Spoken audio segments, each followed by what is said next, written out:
नमस्कार, आपण पाहत आहात सह्याद्री न्यूज, आवाज महाराष्ट्राचा। जे शिक्षक आहेत त्यांच्यावर गुन्हा दाखल झालेला आहे, पण त्यांनी जर काही असं कृत्य केलंच नाही तर त्यांनी माननीय कोर्टाकडे अटकपूर्व जामिनाचा अर्ज का केला? त्या शाळेमध्ये हा प्रकार नक्की झाला का याची जी तपासणी करण्यासाठी ते तपास अधिकारी गेले होते, त्यांनी नक्की काय तपास केला? त्यांनी नक्की तपासच केला का फक्त शाळा बघून येण्याचं काम केलं? शिक्षक बँकेचे माजी संचालक आहेत युटी जाधव, त्यांचा मुद्दा तर फार लक्षणीय आहे, कारण ते स्वतः आता पत्रकारांना ब्लेम करतात किंवा पत्रकारांवर खंडणीसारखा विषय घेत आहेत, पण त्यांनी एवढा ह्या विषयात एवढा हस्तक्षेप करणं म्हणजे कुठंतरी काहीतरी चुकीचं वाटतंय।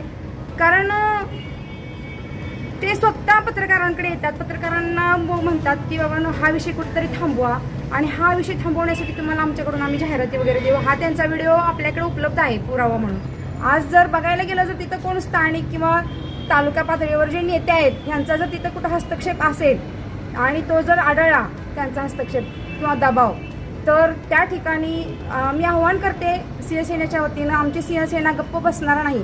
तुमच्या राजकारणाच्या नादात त्या चिमुरडीवर जो होणारा अन्याय आहे याच्याकडे कुणीही लक्ष दिलेलं नाही आणि त्या चिमुरडीला न्याय मिळून जर तिथं अन्याय झाला असेल तर त्या चिमुरडीला न्याय देण्यासाठी शिवसेना रस्त्यावर उतरायलाही मागं पुढं बघणार नाही।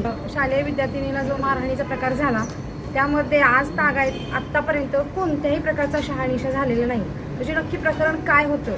त्यामध्ये स्वतः पालकांनी त्या मुलीला मारहाण झाल्याचा व्हिडिओ व्हायरल केला, स्वतः पत्रकार वगैरे आले, त्यांना सांगितलं मारहाण झाली, सगळं झालं आणि आता ते पालकच मारहाण न झाल्याचे सांगत आहेत, नाकारत आहेत। याच्या पाठीमागं कुठलं षडयंत्र आहे का किंवा त्यांना कुठून दबाव येतोय का किंवा पालकांनी कुणाकडून पैसे घेऊन गप्प बसलेत का? पत्रकारांवरही ब्लेम केलं जातं की पत्रकारांनी चुकीची बातमी लावली, खोट्या पद्धतीनं बातमी उचलून धरली।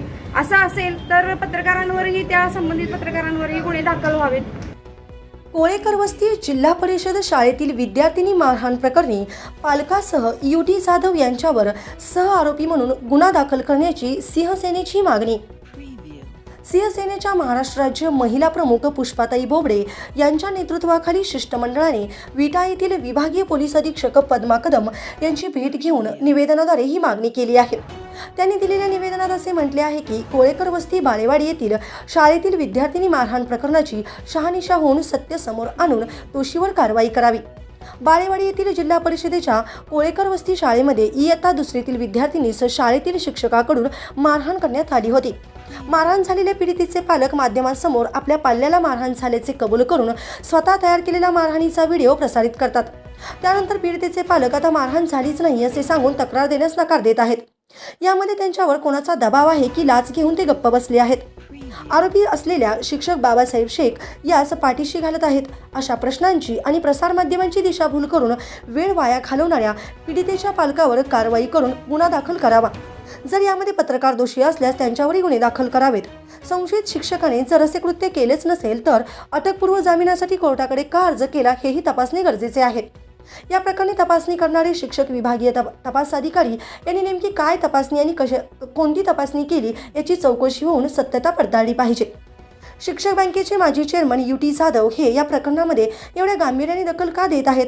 त्या संशयित शिक्षकास पाठीशी घालण्यासाठी, पत्रकारांना प्रकरण मिटवून घेण्यासाठी जाहिरात देण्याचे आमिष का दाखवत आहेत याची कसून चौकशी होऊन गुन्हेगार प्रवृत्तीला पाठीशी घालणाऱ्या युटी जाधव यांच्यावरही सहआरोपी म्हणून गुन्हा दाखल झाला पाहिजे।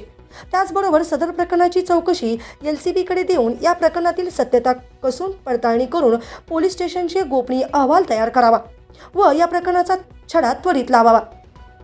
मोठ्यांच्या राजकारणामुळे त्या पीडितेच्या वरती होणारा अन्याय कदापि सहन केला जाणार नाही, अन्यथा योग्य न्याय प्रक्रियेसाठी रस्त्यावर उतरू याची नोंद घ्यावी असा इशारा शिवसेनेने दिला आहे। सह्याद्री न्यूज, आवाज महाराष्ट्राचा मुख्य संपादक जब्बार पीरजादे, विटा, सांगली।